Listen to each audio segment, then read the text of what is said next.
Get your free credit scorecard today. Even if you're not a Discover customer, get your FICA credit score. Learn more at discover.com/credit scorecard. Limitations do apply. So despite being mocked by Greg Jennings, I do watch all the NFL preseason games, all the highlight packages, and I watched a lot of games. Saturday night, I watched the Rams-Raiders game in San Francisco and Dallas. You know, everybody's out of town in my house. They're all vacationing in a very discreet location. And so I'm there with the two dogs and the cat and a cocktail watching the NFL football. And I do think week one's in the books in preseason. I do think there are 5 players in the NFL that'll pop this year. None are rookies. It's a third year for some. So let's go through the 5 players I think that will really explode this year in the NFL. Number 5. I think Baker Mayfield. I think now he got Cincinnati twice in the last 7 games. Had 7 TDs, no picks. So the end of the year, his stats were, I think, embellished. Cincinnati was the worst NFL defense, and I'm not joking here, in league history. But he did average 68% completion percentage, and that was with some turmoil on the coaching staff.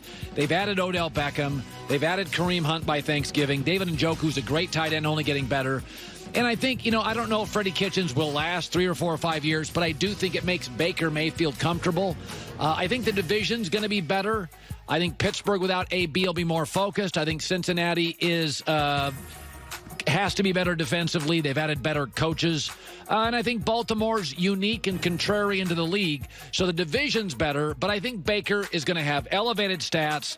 Odell Beckham, Jarvis Landry, David Njoku, Kareem Hunt, Nick Chubb.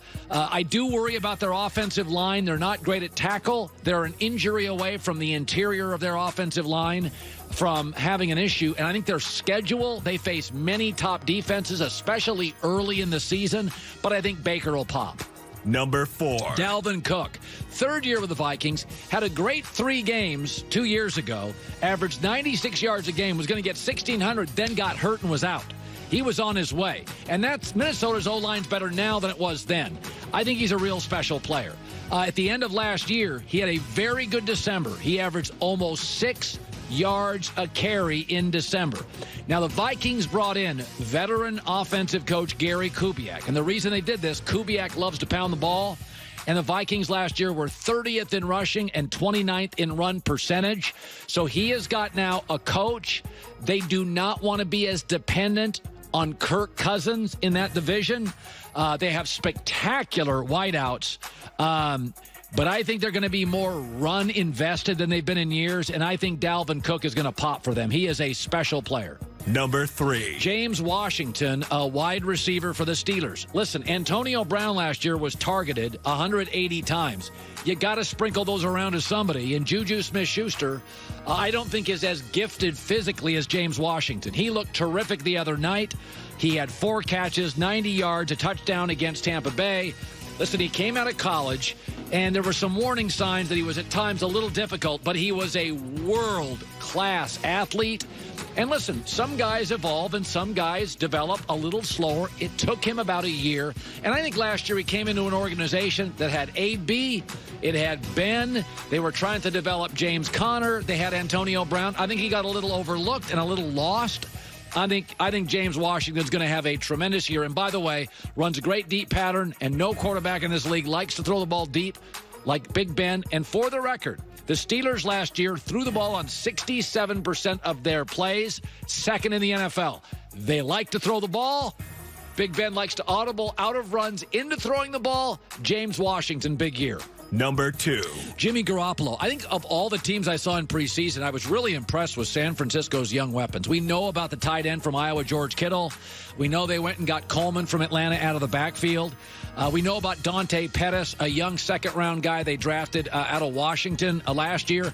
But they went and got Deebo Samuel and Jalen Hurd, and they looked fantastic. You got to be kind of a dork. But they averaged 9.3 yards per attempt on first down. They like to get the ball down the field, and that was with C.J. Beathard and Nick Mullins at quarterback. Kyle Shanahan is a hyper-aggressive first-down coach, and I think they've done a really good job. They've missed on some other positions, I think they've recruited and drafted really talented young receivers, and I think Jimmy G is going to have a pop year. Number 1. You know I love Sam Darnold, but I can make the argument that no team has elevated around a young quarterback better than New York. They went from a defensive coach to Adam Gase. They went from no running backs to a star in Le'Veon Bell. They didn't really have a top slot receiver. They went and got Jamison Crowder from Washington, who was the second best slot receiver on the market. They have made not one, not two, but 3 offensive line interior upgrades. And Sam Darnold, it should be noted, in his last 3 games, 5 touchdowns, no picks, 102.3 passer rating. Remember, he was the youngest quarterback in league history to start games last year. He's a kid. All these other guys are a year or 2 older. So Darnold's going to get older. Offensive, not defensive head coach. Star at running back. 3 interior offensive line upgrades. And I'll say this. Because the Jets' weakness is their cornerbacks, they're going to be in shootouts. This is a team that's going to have to score points to win games. They have very good defensive front 7 personnel. They are bad and thin and not talented at corner. They're going to give up a lot of big plays. And I think Sam Adams going to take the protective wear off and let Sam sling it. So I think he's going to have a very big jump year 1 to year 2.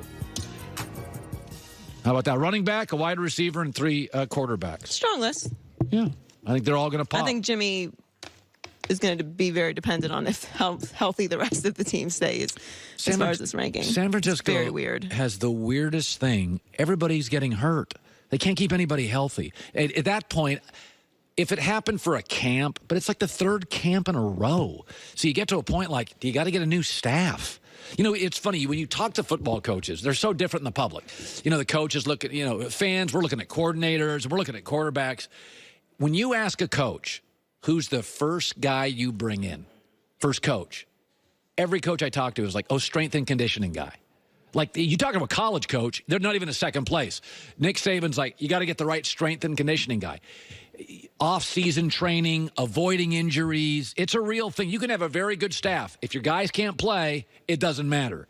So San Francisco's in a little bit of a dilemma. John Middlecoff talked about that. They've just had back-to-back camps. Nobody can stay healthy. This is also, to me, such a cross-your-fingers time as a football fan. You're just like, oh, my God, don't get hurt, don't get hurt.